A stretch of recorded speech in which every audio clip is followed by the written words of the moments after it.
Hello mga Kamaniwise! Welcome back to my channel. In today's video, I'll be sharing an update sa aking signature dividend portfolio in the Dragonfly platform. Kung meron kang Dragonfly account, you might be familiar with my signature portfolio. At kung wala ka pang trading account sa broker, I recommend na mag-register ka sa Dragonfly Securities. And you can use my referral code MoneyWise para makapag-umpisa ka mag-invest sa dividend stocks and REITs and start earning passive income through dividends. I started my dividend portfolio noong August 2023. I plan to hold my dividend stocks for the long term as long as the fundamentals remain strong and the company continues to pay and grow its dividends. Investing is a personal journey. Results can vary depending on timing, experience, investment duration, capital, and strategy.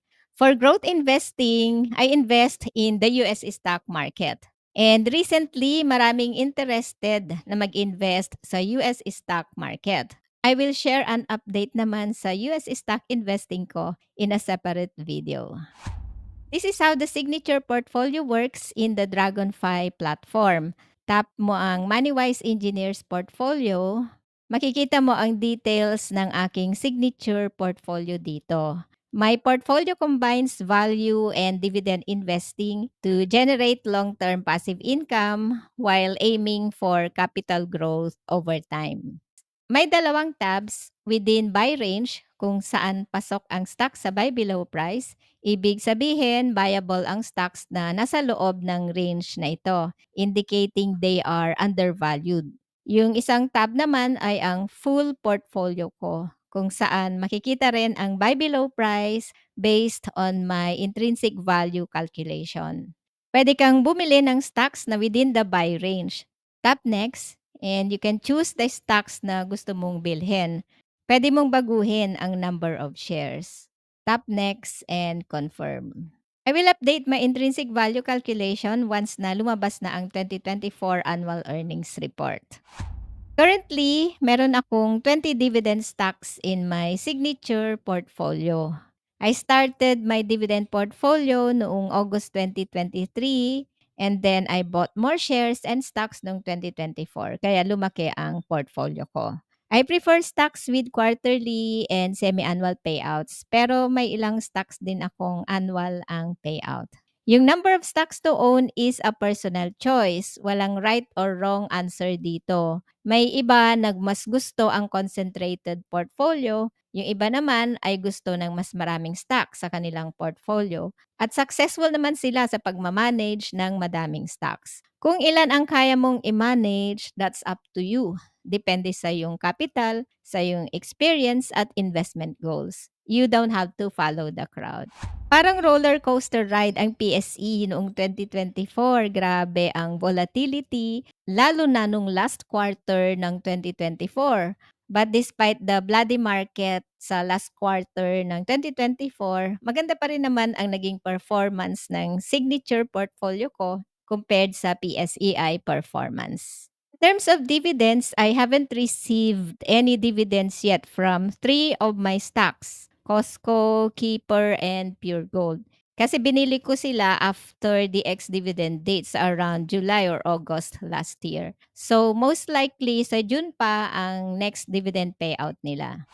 At dahil mataas na ang A-REIT, pakonti-konti lang ang dinagdag ko. I usually buy on dips. Nag-average up ako para makapagdagdag ng shares. Sa RCR, nakapag-add ako ng maraming shares dahil nagkaroon ng buy opportunity nung bumaba ang share price below 5.9. So ngayon, RCR na ang number one holding ko. I'll be adding a new defensive stock to my signature portfolio, ang MWC, Manila Water Company. Having defensive stocks in the portfolio helps provide stability, especially during market uncertainties. Ang focus ko ngayong 2025 is to add more shares sa REITs at sa mga stocks with quarterly and semi-annual dividends. I'll be adding more shares sa Shang kasi maliit pa ang allocation ko dito. Maganda ang naging performance ng Siang noong 2023 to 2024 at mataas pa ang kanyang dividend yield above 7%. For dividend stocks, merong easy way to calculate the buy below price, and that's by using the dividend play valuation method. Ang formula ay buy below price equals annual dividend per share divided by target dividend yield. Ikaw ang magsiset ng target dividend yield na gusto mo. If you want to be more conservative, use higher target yields above 7%.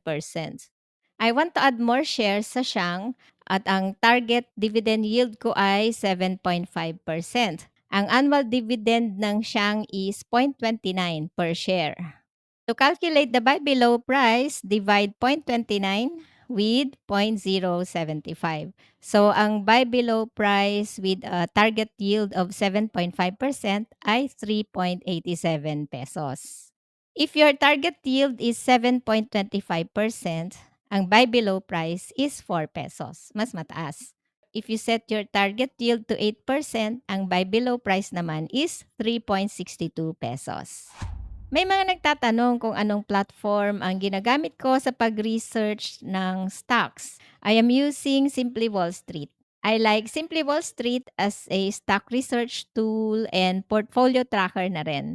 You can sign up for an account using my link in the description box below. And merong discount kang makukuha around 30% or more if you upgrade to premium account using my referral link. As I mentioned kanina, magdadagdag ako ng bagong defensive stock, ang MWC, Manila Water Company. Gumanda na ang performance ng MWC. Sa revenue growth, MWC's revenue has been growing steadily over the years. And then merong sharp increase in 2023 to 2024 driven by tariff adjustments and higher water consumption. Sa earnings growth, despite some fluctuations in previous years, earnings have also increased significantly with a 24.1% profit margin.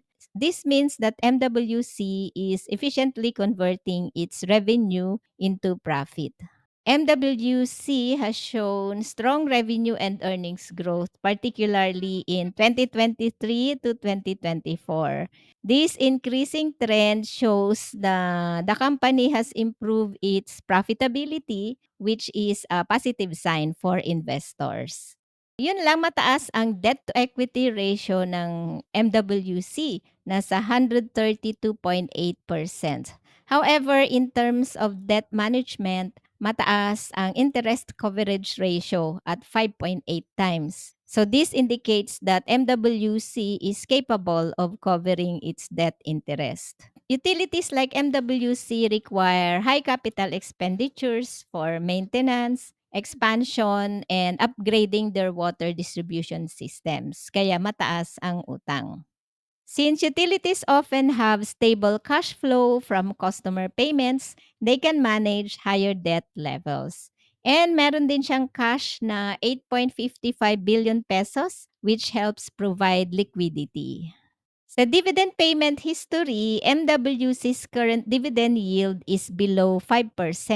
Mababa siya sa ngayon. But ang forecast ng mga analyst ay mag-grow ang dividend to 6.3% by 2026. While the current yield is not that high, ang expected dividend growth could make MWC attractive for dividend investors, especially if earnings remain strong. Ang buy below price ng Dragonfly for MWC is below 26.5. I was able to buy some shares of MWC nung bumaba ang share price below 26.5.